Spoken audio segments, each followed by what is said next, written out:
Abramos, meus irmãos, a palavra do Senhor Deus no livro de Gênesis, capítulo 23. Nós leremos este capítulo. Meus irmãos, um dos grandes clássicos da literatura brasileira foi escrito por João Cabral de Melo Neto entre 1944 e 1945. E foi, inclusive, transformado numa espécie de musical por uma das nossas redes de televisão. É um poema, na verdade, uma história em forma de poema, intitulada Morte e Vida Severina. É um poema e uma história muito interessante, que conta em poesia a história de um nordestino chamado Severino, que é um nordestino e cujo percurso de morte e vida é descrito de modo poético nesse poema. E Severino é um retirante como muitos outros, na visão de João Cabral de Melo Neto. Ele tem o mesmo nome da maioria dos nordestinos da sua região, a mesma cabeça grande e o mesmo destino trágico do sertão. Morrer de emboscada antes dos 20 anos, de velhice antes dos 30, ou de fome um pouco a cada dia. Severino, então, percorre o sertão em busca de uma expectativa melhor no litoral, mas ele só encontra no seu caminho entre a cidade onde ele está, a capital, Recife, a morte a cercá-lo. Esse poema, essa história em forma de poema, ela é dividida em duas partes, sendo que a primeira descreve o caminho de Severino até o Recife, e depois a segunda trata da sua chegada e da sua estadia lá na capital pernambucana. Mas, apenas para resumir, a primeira parte da narrativa, especialmente, é marcada pela presença constante da morte. Por isso o título começa com morte, morte e vida severina. E com isto João Cabral de Melo Neto já está dizendo que a vida difícil do nordestino é marcada pela morte. A morte é a principal palavra da vida do nordestino, do sertão árido. E na primeira parte, quando ele está a caminho da capital pernambucana, que é marcada por uma paisagem descrita por João Cabral de Melo Neto, de um sertão árido, de chão duro de pedra. Num dos trechos do poema, ele chega num local e pergunta a uma senhora acerca de trabalho, e ele ouve como resposta, e aqui apenas um verso da sua poesia, a senhora lhe responde: como aqui a morte é tanta, só é possível trabalhar nessas profissões que fazem da morte ofício ou bazar. Meus irmãos, este trecho mostra exatamente a perspectiva de vida que muitas pessoas têm, principalmente aquelas que têm a vida marcada, talvez mais do que outras, pela morte. Mas a questão é, quem de nós não enfrentará, se não já tem enfrentado a morte? E a questão é como nós lidamos com a morte. O fato é que uma geração anterior, talvez duas, a geração chamada vitoriana, ela tinha excessivos escrúpulos no que dizia respeito a sexo, por exemplo, até mesmo entre um marido e uma mulher, mas ela falava da morte não só com uma abertura, mas com até um certo prazer, ao descrever como pessoas morriam de maneira digna, muitas vezes descrevendo a última palavra dessas pessoas. Mas a nossa geração vive num outro extremo. Ela fala aberta e desavergonhadamente de sexo, mas ela tem excessivos escrúpulos e horror a pensar e falar acerca da realidade inevitável da morte. Morte é uma palavra proibida na nossa cultura.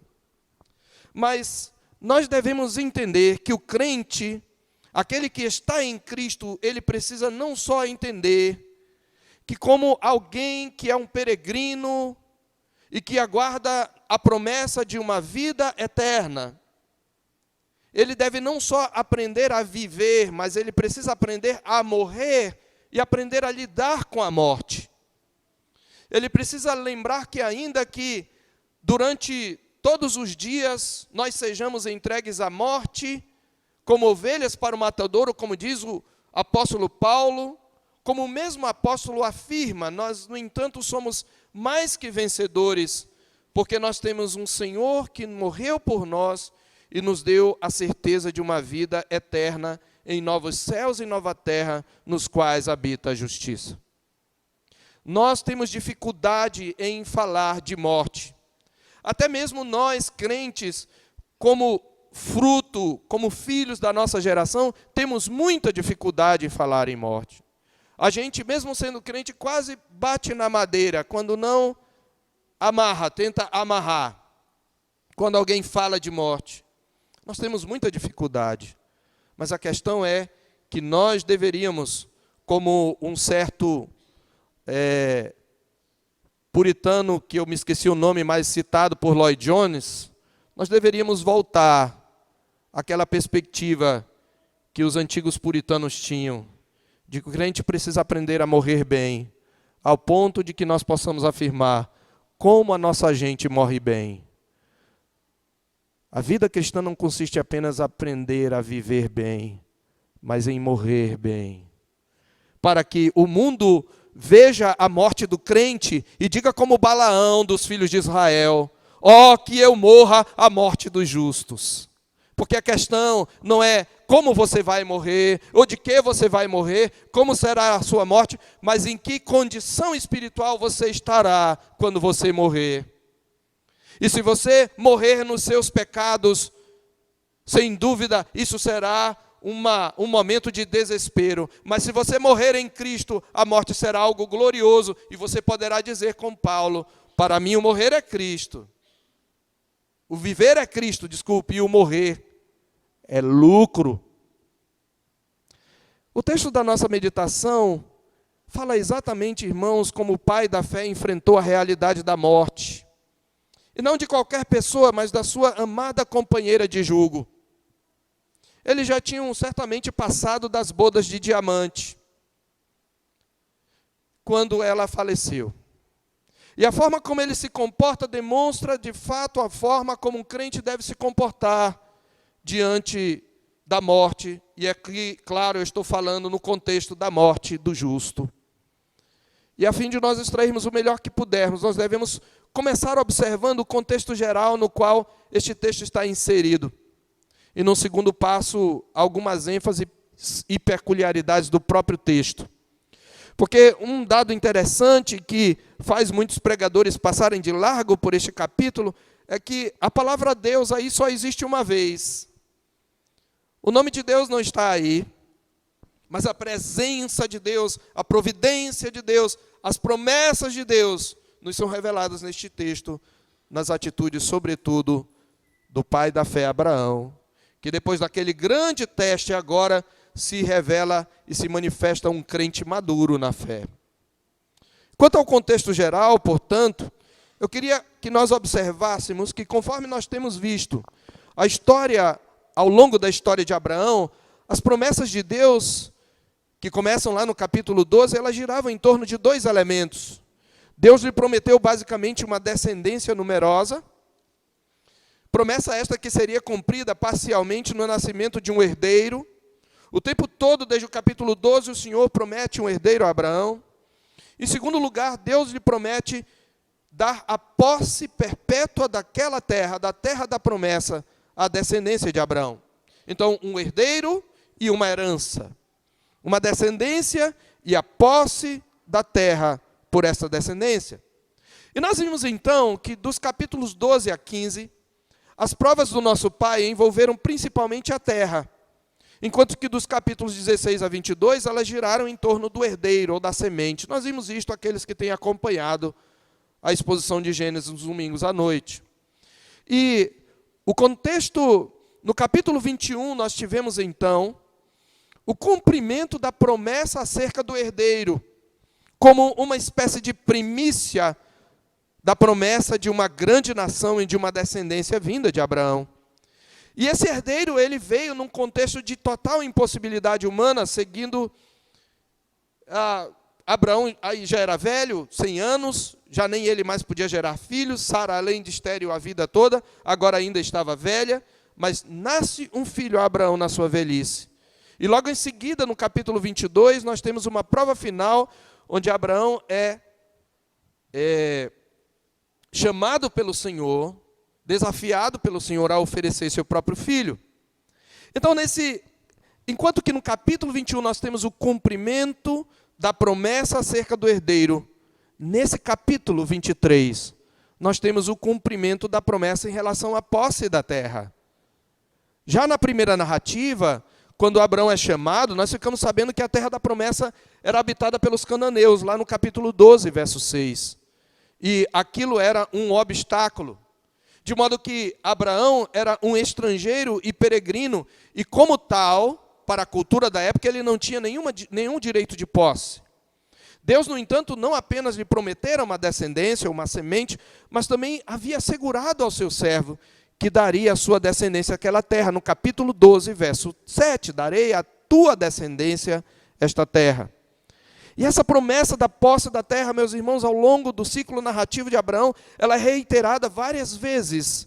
Por exemplo, logo após Ló se separar dele, no capítulo 13, versículos 15 e 17, o Senhor ordena a Abraão que percorra a terra de norte a sul, de leste a oeste, e diz, eu darei esta terra. No capítulo 13, se você quiser abrir lá, o Senhor Deus, especialmente os versos 15 e 17, ele diz, porque toda essa terra que vês, eu te darei a ti e a tua descendência para sempre. No verso 17, levanta-te, percorre essa terra no seu comprimento e na sua largura, porque eu te darei.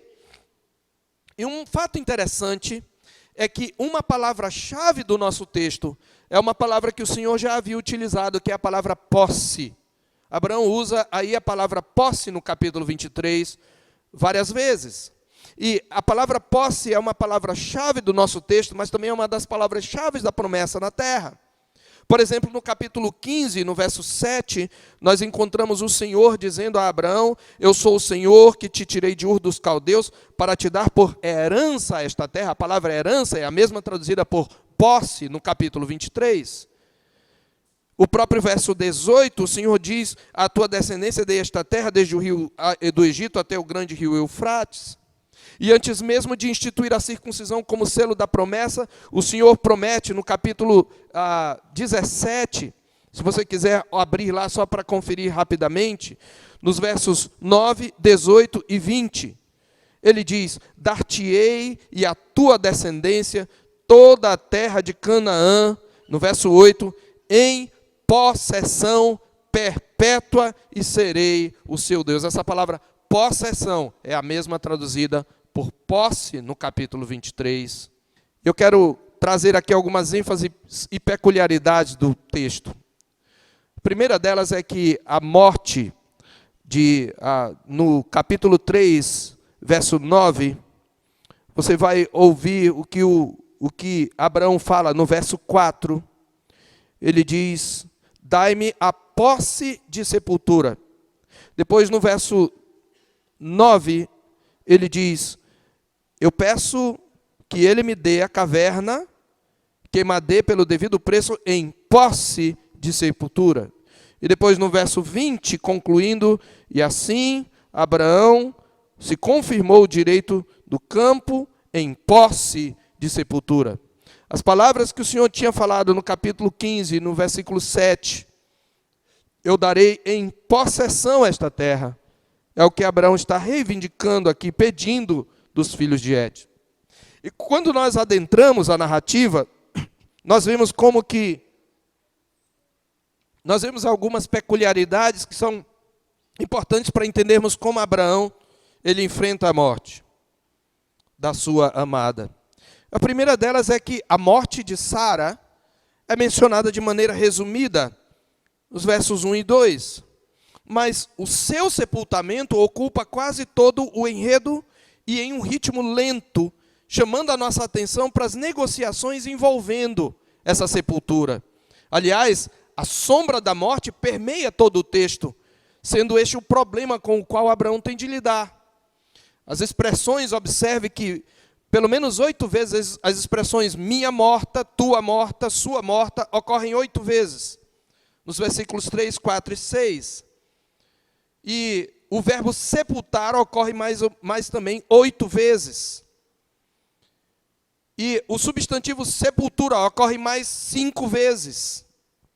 Então, a narrativa é cheia dessa sombra da morte, permeando a narrativa. Uma outra peculiaridade é que a narrativa é emoldurada pela morte de Sara no início e pelo seu sepultamento no final. Ela morre nos 2 versículos e no final, no verso 19, Abraão, então, depois de uma longa negociação, uma longa e tensa negociação, ele sepulta Sara. E em ambos os momentos que começam e terminam a narrativa, é mencionada a terra de Canaã. Observe, morreu em Quiriate Arba, diz o verso 2, que é Hebron, na terra de Canaã. Depois, no verso 19, ela é sepultada no campo de Macpela, na caverna do campo de Macpela, fronteira mãe, que é Hebron, na terra de Canaã. Ele está enfatizando que o que acontece é na terra da promessa. E a promessa vai ser um tema importante, sobretudo para Abraão, enfrentar a morte. E a importância da aquisição formal da terra por Abraão, ela é evidenciada nesse texto pelas referências posteriores a ela. Em 3 ocasiões em Gênesis, no capítulo 25, versos 9 e 10, no sepultamento de Abraão, no capítulo 49, versos 29 a 32, no testamento de Jacó, e no capítulo 50, verso 13, no sepultamento de Jacó, ali se menciona que Abraão é enterrado, e Jacó quer ser enterrado, e depois é enterrado naquele mesmo local, e observe que nos 3 casos é descrito não só a sepultura, mas que ela foi comprada como posse permanente para Abraão. Em cada ocasião, o texto enfatiza os detalhes da compra e os direitos de propriedade.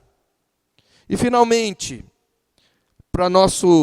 apenas para o nosso conhecimento, todo o diálogo que tem aqui entre Abraão e os filhos de Et nos mostra como era feita uma negociação no período patriarcal, incluindo as regras de boa educação envolvidas nos diálogos de negociação, os gestos, as palavras usadas, etc.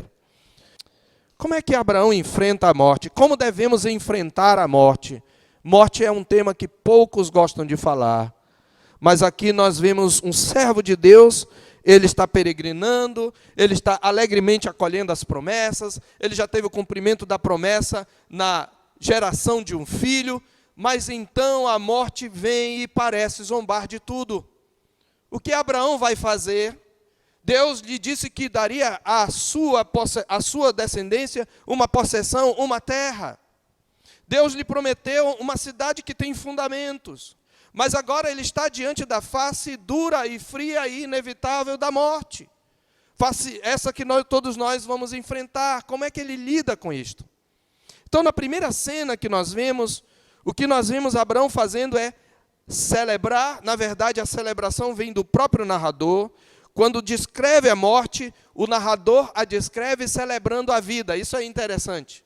Observe como ele diz aqui. Tendo Sara vivido 127 anos, morreu em Quiriate Arba, que é Hebron, na terra de Canaã. E veio Abraão lamentar Sara e chorar por ela. Tendo Sara vivido 127 anos, morreu em Quiriate Arba, que é Hebron, na terra de Canaã. Uma coisa interessante aqui é que Sara é a única mulher da Bíblia de quem se mencionam os anos da vida. Não tem nenhum outro. A maioria dos grandes patriarcas, dos servos de Deus, que tem um papel mediador e um papel messiânico ao longo da história, normalmente se mencionam os anos da sua vida. Mas das mulheres, Sara é a única. E isto é feito de forma repetitiva. No nosso texto em português não está claro, mas no texto hebraico assim está escrito.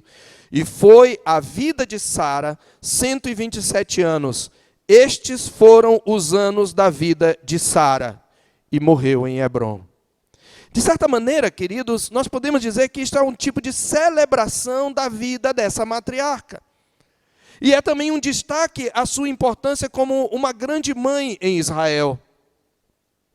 É isto que está acontecendo pelo narrador, por Moisés aqui. Ele está celebrando o fato de que ela viveu 127 anos confiando na promessa, caminhando lado a lado com Abraão. Apesar dos deslizes, ela caminhou pela fé, ela cresceu pela fé, e pela fé ela recebeu poder para ser mãe, como o autor aos Hebreus vai dizer lá na frente, no capítulo 11. Então, o que eu quero chamar a sua atenção é que na morte, o crente, na morte de um justo, a sua vida precisa ser celebrada. A sua vida de fé, as suas peregrinações de fé, a forma como ele, em Cristo e pelo poder do Espírito, venceu os desafios, precisam ser lembrados no momento da morte de um justo.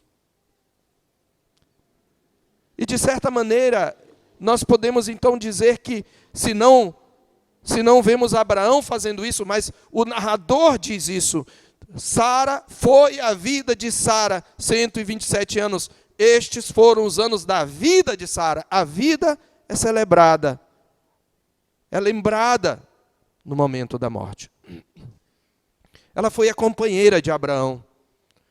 E a Escritura reconhece o seu testemunho de fé, quando nos lembra, lá em Hebreus 11:11, que pela fé, também a própria Sara recebeu poder para ser mãe, não obstante o avançado da sua idade, porque teve por fiel aquele que lhe havia feito a promessa. É preciso, quando o justo morre, celebrar a sua vida por causa da promessa. Some-se a isso, claro, o fato de que ela não sofreu uma longa enfermidade, nem uma morte trágica no vigor da idade. Aqueles que morrem estando na fé devem ter, meus irmãos, a sua vida celebrada com gratidão ao Senhor, que os sustentou em suas peregrinações. Mas é claro, como reconhece certo autor, mesmo em circunstâncias naturais, em certo sentido, a morte é trágica. Ela nos lembra a maldição que paira sobre nós por causa da nossa queda. E por isso, na hora da morte, mesmo daqueles cuja vida não tem muito para ser celebrada, ou cuja vida tem muito para ser celebrada, sempre há um sentimento de tristeza e de perda, claro, por causa daqueles que ficaram para trás. Há um sentimento de que não é assim que devia ser no princípio, de que parece que não é para isto que nascemos. Então, essa morte não só a vida é celebrada, mas a morte é lamentada e é chorada. Essa é a segunda atitude que nós vemos aqui, agora da parte de Abraão. Veio Abraão lamentar Sara e chorar por ela. Então Abraão chora e lamenta a sua morta.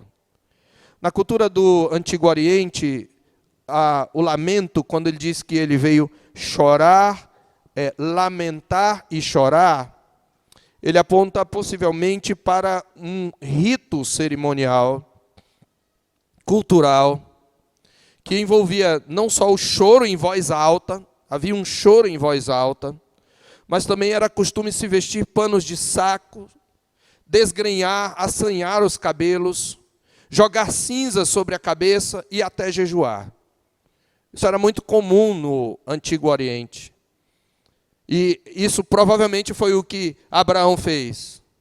Ele chorou em voz alta, ele deve ter se vestido de pano de saco, ele deve ter jogado cinza sobre a cabeça, deve ter desgrenhado os cabelos, ele deve ter, de modo copioso, chorado e lamentado. Sim, porque nós não podemos também dizer que porque nós somos crentes, nós não vamos chorar a morte. O Senhor Jesus, quando estava para ressuscitar a Lázaro, ainda que estivesse para ressuscitar diante do túmulo, a Bíblia diz que Jesus chorou. A morte é sim uma tragédia, a morte é consequência do pecado, a morte é o último inimigo a ser vencido, a morte tem um aguilhão insuportável, e é claro que nós devemos, ao mesmo tempo que devemos celebrar a vida do justo, devemos sim lamentar a sua morte. E é o que Abraão faz, ele lamenta a sua morte. Mas o lamento não pode deter a sua caminhada, ele continua a viver. E agora é o momento de uma segunda atitude da parte de Abraão, e uma terceira que vemos no texto, pois a primeira nós falamos em relação ao narrador. Ele se levanta para dar à sua princesa um sepultamento digno e honrado.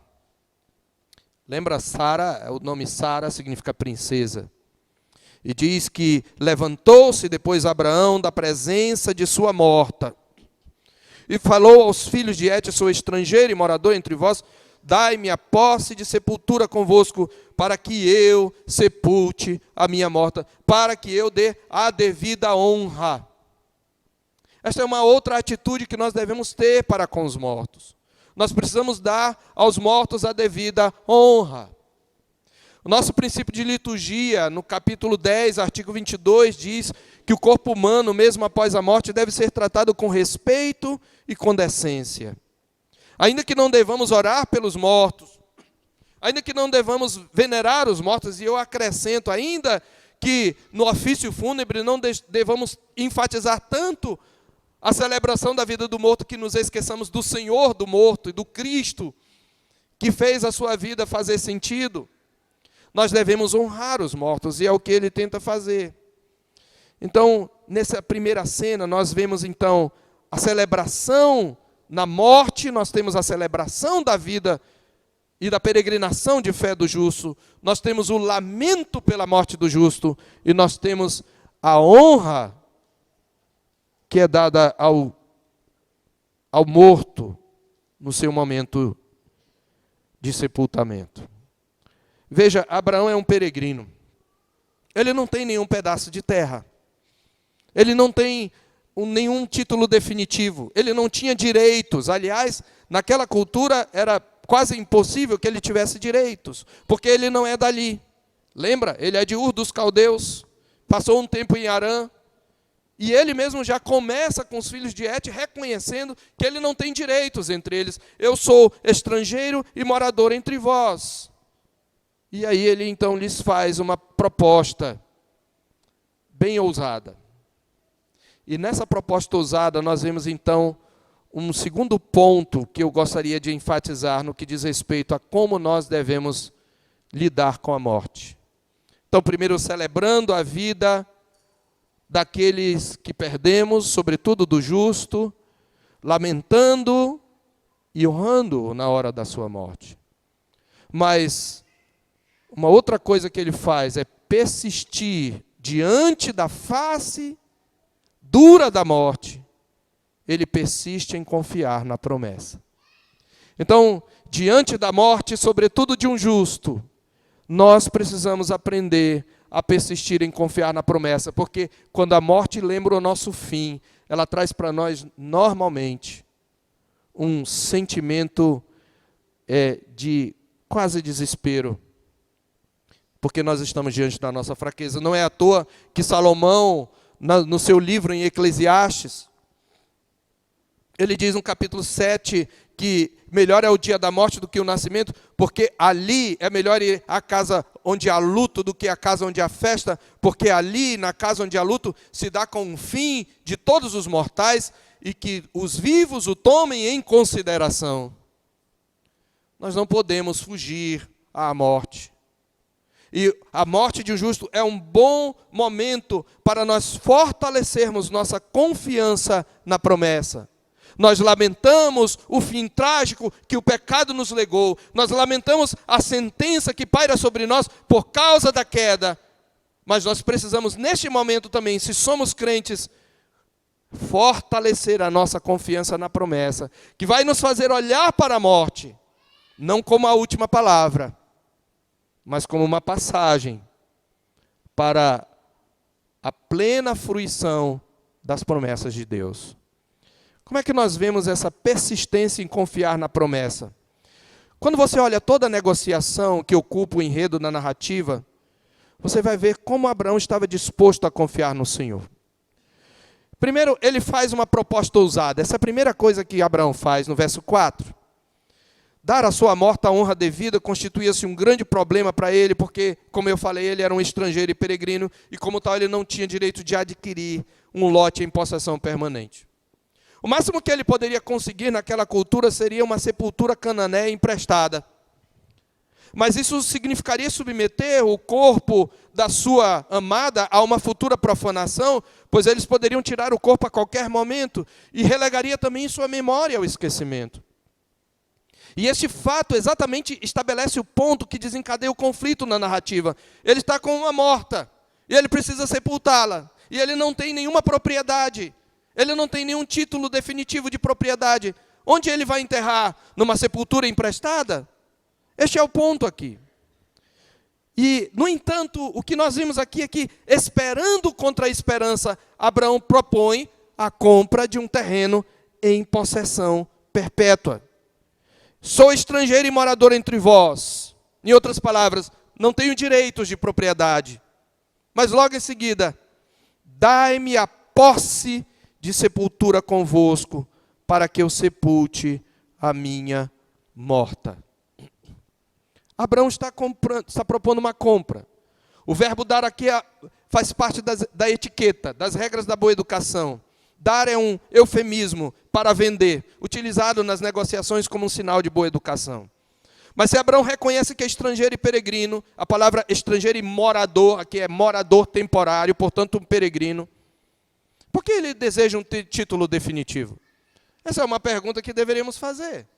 Por que Abraão deseja um título definitivo se ele é um morador temporário? Se nós olhamos para a vida de Abraão, nós temos a resposta. Por que ele precisa de um título definitivo? Porque ele confia no Deus da promessa. E o que lhe disse o Deus da promessa?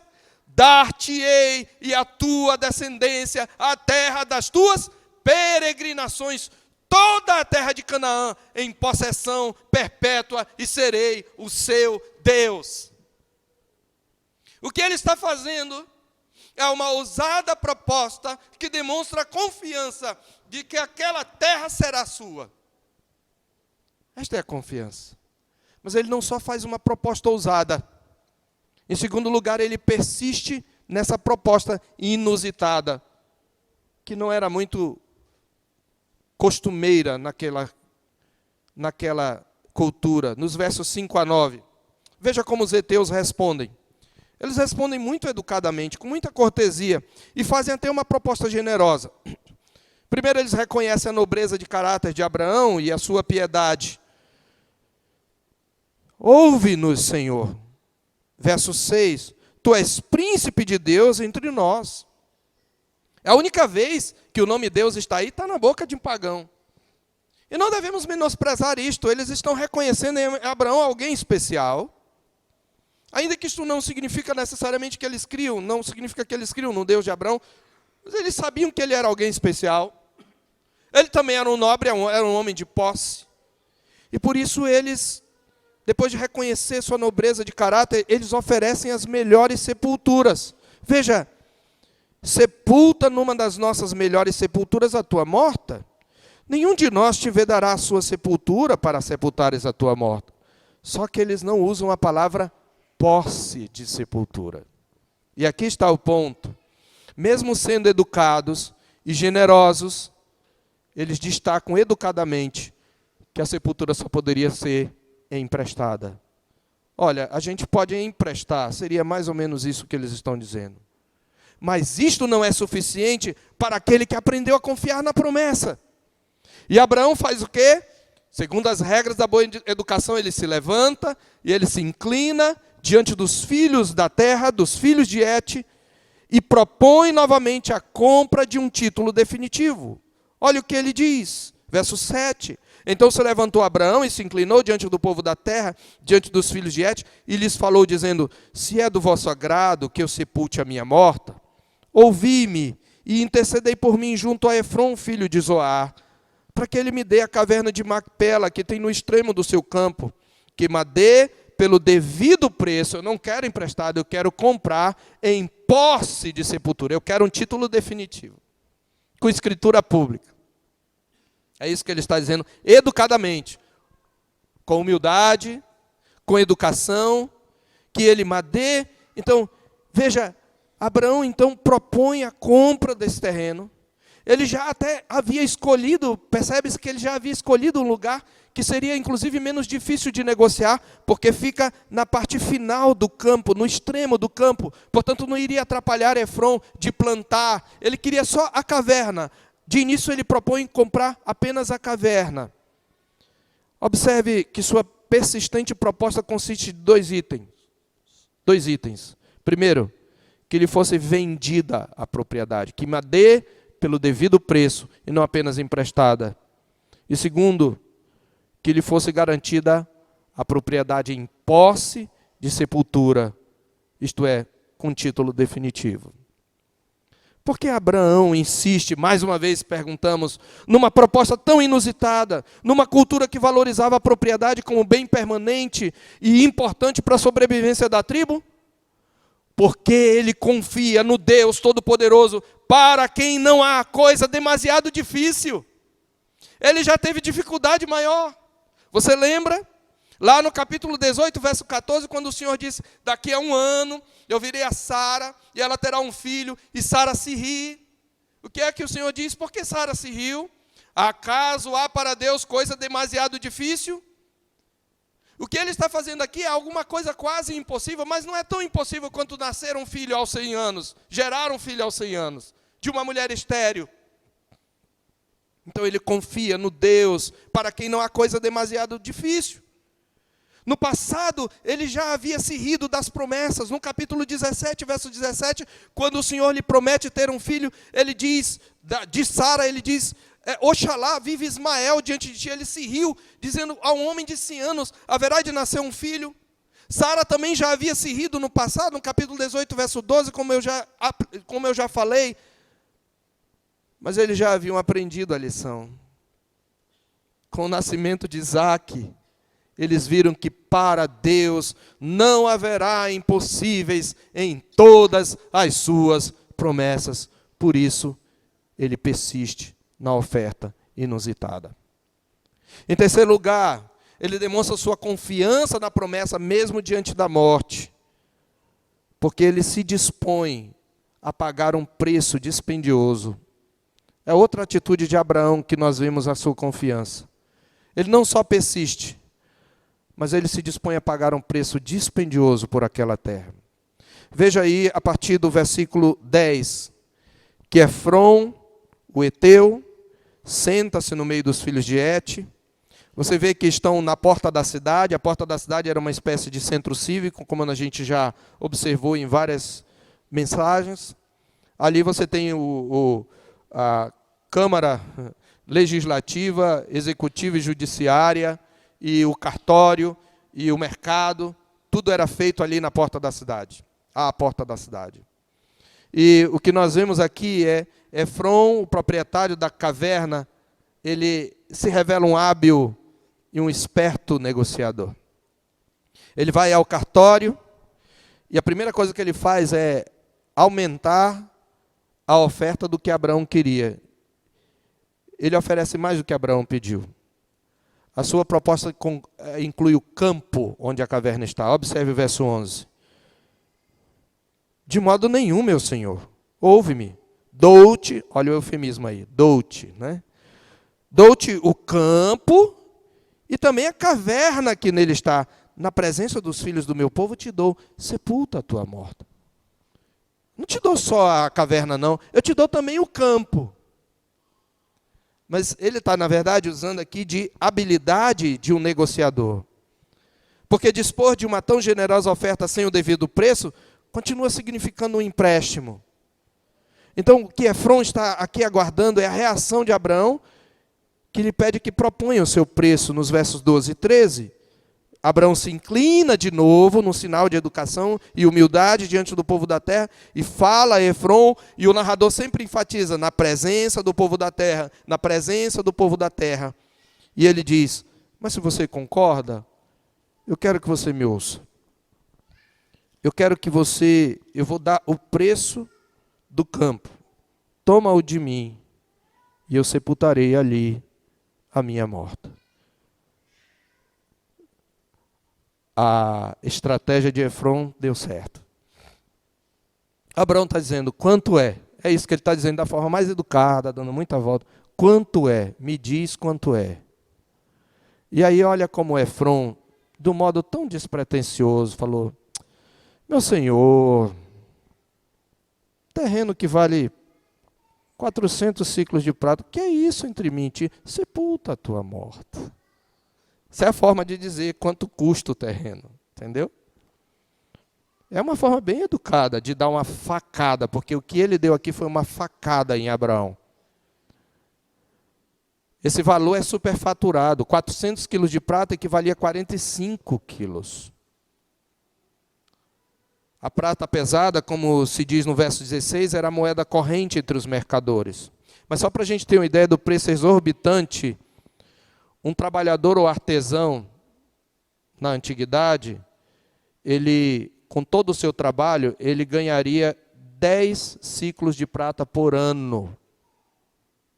10 ciclos por ano. Quantos anos ele deveria trabalhar? Sem gastar nada. Percebe? É toda uma vida. E para a gente ter ainda uma melhor ideia, talvez não tão exata, mas algumas centenas de anos mais tarde, o rei Davi comprará de Araúna a eira para um altar, em cujo terreno ele vai sacrificar, e posteriormente seu filho ele comprará um terreno, mas aquela eira custou 50 ciclos. 50 ciclos a eira de Araúna. Depois o terreno, ficamos sabendo em crônicas, foi por 600 ciclos de ouro. Mas a eira, o lugar onde ele colocou o altar, 50 ciclos, lá em 2 Samuel 24. Então veja, aqui a narrativa alcança o seu mais alto ponto de tensão. Porque ele oferece um preço exorbitante. E a pergunta que aqueles que estão ouvindo a história farão é, será que o patriarca se deixará extorquir? Será que ele vai aceitar essa promessa tão indecente, tão absurda? A questão é que Abraão nem sequer pechincha. Abraão nem sequer pede para baixar o preço, e isso seria de se esperar. Mas ele não quer arriscar que Efron desista da venda. E por isso ele pesa a fortuna perante muitas testemunhas e desfaz a tensão da negociação. Verso 16, tendo Abraão ouvido isso a Efron, pesou-lhe a prata, de que este lhe fará, de novo, diante dos filhos de Et, 400 ciclos de prata, moeda corrente entre os mercadores. De novo perguntamos, por qual razão Abraão se dispõe a um ato tão dispendioso por uma sepultura? Pela mesma razão, porque prontamente ele se dispusera a sacrificar o seu filho no capítulo anterior. Ele confia no Deus que ressuscita os mortos. Eu não tenho dúvida, embora alguns comentaristas vão questionar isso, que Abraão lembrava de que ele podia confiar num Deus que ressuscita os mortos. E ele sabia que precisava sepultar a sua amada na terra que Deus havia prometido a ela também. Então nós vemos esta atitude que o crente tem que ter diante da morte. Não é isto que nós devemos ter, irmãos, sobretudo da morte de um justo. Lembrar que aquela morte é só uma passagem. Lembrar que o justo, quando morre, porque morre em Cristo, ele entra no descanso. Bem-aventurados os mortos que desde agora morrem no Senhor, para que descansem das suas obras, que descansem do seu trabalho, das suas obras. Porque as suas obras os acompanham. Quando nós olhamos para um morto que morreu em Cristo, quando nós olhamos para um cadáver, por mais duro que seja, nós precisamos olhar e fortalecer a nossa confiança de que aquele sepultamento é uma semeadura. E de que a terra onde ele está sendo sepultado, e eu falo terra como um todo, é a terra da sua herança. E nós precisamos aprender, diante da morte, a fortalecer a nossa confiança no Deus que é poderoso para fazer o impossível, no Deus que é poderoso para ressuscitar os mortos, Queridos, essa verdade precisa estar em nosso coração numa hora tão dura e difícil como a morte. E precisa ser o nosso consolo, e precisa ser maior do que a dor da perda, a dor da separação, a dor da morte. Nós precisamos aprender a enfrentar a morte com uma confiança na promessa, no Deus que ressuscita os mortos. E aí então nós temos a conclusão na narrativa. E o que é que nós temos na conclusão na narrativa? No verso 17 a 20. Assim, o campo de Efron, veja, que estava em Macpela, fronteiro a Manre, o campo, a caverna e todo o arvoredo de que nele havia, e todo o limite ao redor, se confirmaram por posse a Abraão na presença dos filhos de Et, de todos os que entravam pela porta da cidade. Pela segunda vez ele fala de todos os que entravam pela porta da cidade. E agora sim, depois da tensão desfeita, verso 19, ele sepulta Sara na caverna de Macpela, fronteiro a Manre, que é Hebron. Onde? Na terra da promessa. Na terra da possessão, prometida por Deus, na terra de Canaã. E ele, para confirmar no verso 20, repete: e assim pelos filhos de Et se confirmou a Abraão o direito do campo e da caverna que nele estava em posse de sepultura. O que é que nós temos aqui nessa última cena? O penhor da herança prometida. O que é o penhor, irmãos? Penhor é a primeira parte do pagamento de uma dívida. Penhor é a garantia de que aquele que prometeu vai dar tudo o que prometeu. Não só isso, o penhor é uma espécie de antegozo, de desfrutar antecipado e provisório daquilo que será herdado no futuro.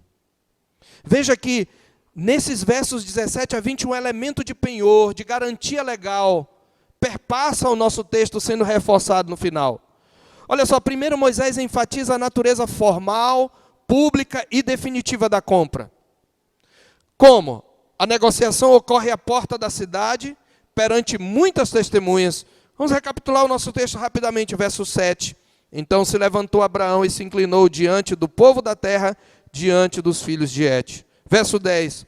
Ora, Efron, o heteu, sentando-se no meio dos filhos de Et, respondeu a Abraão, ouvindo os filhos de Et, a saber, todos os que entravam pela porta da cidade. Verso 11. Na presença dos filhos do meu povo te dou, sepulta a tua morta. Verso 12. Então Abraão se inclinou diante do povo da terra.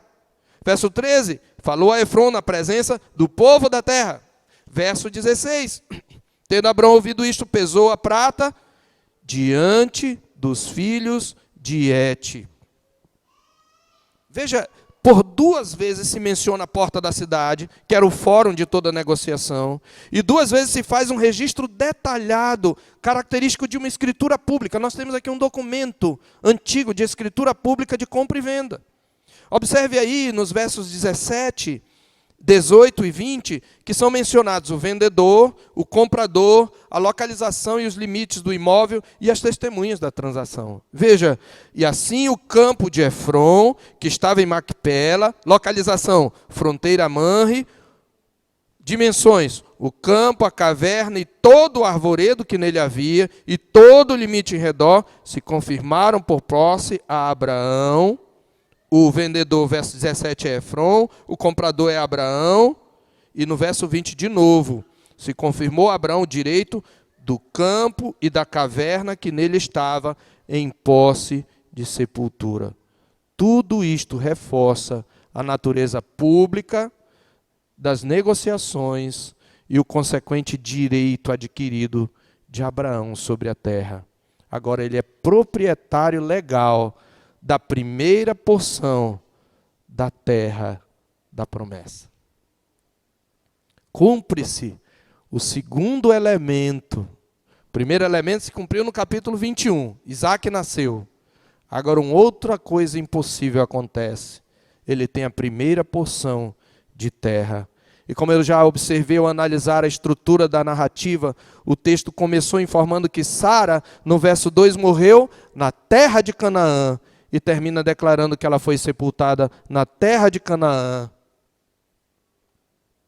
Ele está dizendo, Deus cumpriu a promessa que havia feito de dar uma possessão. Abraão recebeu um penhor. Que penhor estranho, não é? Uma sepultura. Sim, para nós que temos essa cultura, que tem escrúpulo em relação à morte, mas se nós olharmos a perspectiva da palavra de Deus, nós deveríamos nos alegrar, porque é um penhor. E sabe, irmãos, Abraão prosseguiria caminhando e peregrinando. Ele ainda viveria 30 e poucos anos, Sara tinha 127, Abraão possivelmente 137. Ele ainda viveria mais cerca de 38 anos. Mas agora Sara, nós que estamos do lado de cada cruz sabemos, podia descansar em paz. Sim, essa serva do Senhor descansou em paz, aguardando o cumprimento da promessa. Nós temos aqui um penhor, uma primícia. E eu concluo observando que esse ato de posse incontestável, ele vai ser na história de Israel, primeiramente, uma segurança em tempos posteriores de que o Senhor vai cumprir a promessa. Em pelo menos 2 momentos, esta narrativa vai ser um consolo e encorajamento para Israel.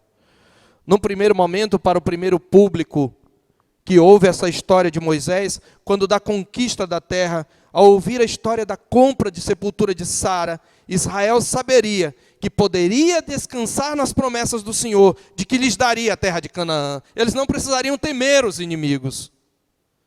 Mas o povo pecou e traiu a aliança. E aquele descanso que Josué lhes deu seria provisório. E por causa da quebra da aliança e da apostasia, a Bíblia diz que a terra vomitou os seus moradores e eles tiveram que ir para o exílio babilônico. E ali passaram 70 anos por causa do seu pecado. Mas ali também, quando do exílio babilônico, foi o segundo momento, quando após ter sido expulso da terra por quebrar a aliança, ouvindo a história, o remanescente exilado poderia assegurar-se de que ele poderia confiar nas promessas do Senhor, de que eles voltariam a habitar na terra. E é interessante notar que para assegurar o seu povo de que o Senhor o faria retornar ao exílio, o Senhor ordena a um dos seus profetas do exílio, Jeremias, que compre em Anatote um campo como penhor do retorno prometido. Isso está em Jeremias 32, de 11 a 16, não temos tempo para olhar, mas você pode anotar. Jeremias 32, de 11 a 16. E o Senhor diz, compre o campo, porque isto é um penhor daquilo que eu vou fazer trazendo os filhos de Israel. Mais do que isso, irmãos, conforme o Espírito Santo falou por boca de Isaías, e este texto eu quero ler, o retorno para a terra prometida não só aconteceria 70 anos depois, mas esse retorno ainda seria um penhor, um sinal de uma herança muito maior, que envolvia para o povo de Deus a posse de toda a terra, não só de Canaã. Isaías 51, versículos 1 a 6, nós temos uma profecia muito importante e que lembra Abraão. Essa profecia lembra Abraão.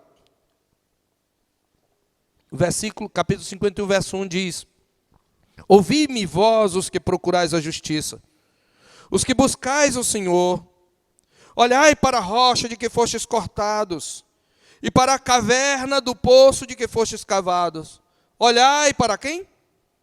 Olhai para Abraão, vosso pai, e para Sara que vos deu a luz, porque era ele único quando eu o chamei, e o abençoei e o multipliquei.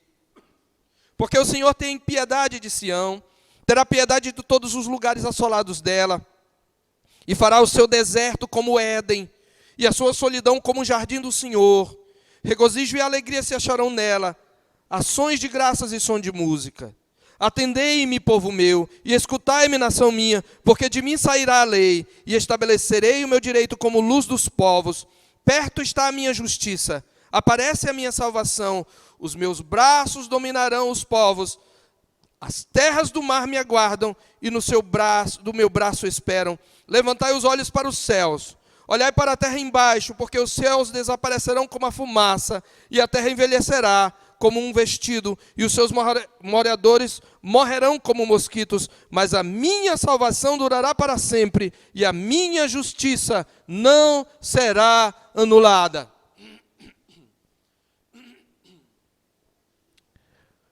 O Senhor Deus fala de uma herança maior, e nessa herança maior, não apenas a terra de Canaã, mas todo o mundo será do seu povo.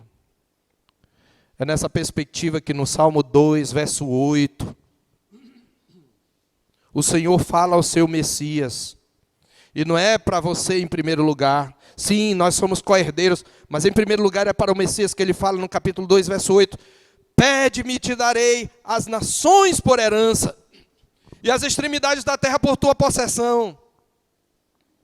E é nessa perspectiva que o Senhor Jesus, ao falar das características dos servos do reino, ele diz, bem-aventurados os mansos, porque herdarão a terra. E é nessa mesma perspectiva que ele ordena aos seus discípulos, dizendo, ide, portanto, fazeis discípulos de todas as nações, batizando-os em nome do Pai, do Filho e do Espírito Santo, e ensinando a guardar todas as coisas que vos tenho ordenado. Cristo, o filho de Abraão, recebeu a herança que envolve toda a terra. E aqueles que estão em Cristo se tornam herdeiros de Deus, como diz Paulo em Romanos 8, 16 e 17, e co-herdeiros com Cristo. Isto porque, meus irmãos, quando Abraão morreu confiando na promessa, adquirindo um penhor dessa terra que o Senhor lhe deu como posse, ele estava acenando de longe para a promessa. É isso que o autor aos Hebreus fala no versículo 11, no capítulo 11, versículo 13, referindo-se exatamente a Abraão e a Sara e a todos os outros chamados heróis da fé. Ele diz, todos estes morreram na fé, sem ter obtido as promessas, vendo-as, porém, de longe, e saudando-as e confessando que eram estrangeiros e peregrinos sobre a terra. Porque os que falam desse modo manifestam estar procurando uma pátria. E se na verdade se lembrassem daquela de onde saíram, teriam oportunidade de voltar, mas agora aspiram a uma pátria superior, isto é, celestial. Por isso Deus não se envergonha deles, de ser chamado o seu Deus, porquanto lhes preparou uma cidade. Quando nós estamos diante da morte dos justos, nós devemos tomar posse da promessa de que aquele lugar onde ele está sendo enterrado, daquele mesmo lugar Cristo o chamará, e ele ressuscitará glorificado para possuir os novos céus e nova terra, nos quais habita a justiça. Então, irmãos, a grande lição é, por um lado, nós somos peregrinos deste mundo, não temos aqui lar e morada eterna, não temos aqui lar permanente, não devemos nos apegar às riquezas deste mundo, não devemos nos apegar à falsa estabilidade deste mundo. Nós somos peregrinos e nós temos que parar de nos apegar à vida como pagãos. Nós temos que parar de viver nos apegando aos bens deste mundo e achando que este deve ser o nosso grande propósito. Nós somos peregrinos, mas por outro lado, e aí paradoxalmente, nós somos herdeiros do mundo. Porque quando ele destruir o mundo e criar novos céus e nova terra, aqueles que estão em Cristo habitarão a terra. Quando eu enfrentar a morte, eu tenho que enfrentar de cabeça erguida. Se eu tenho Cristo, eu posso entender, descansar, sabendo que a morte para mim é lucro, irmãos. A morte para o crente é lucro, queridos.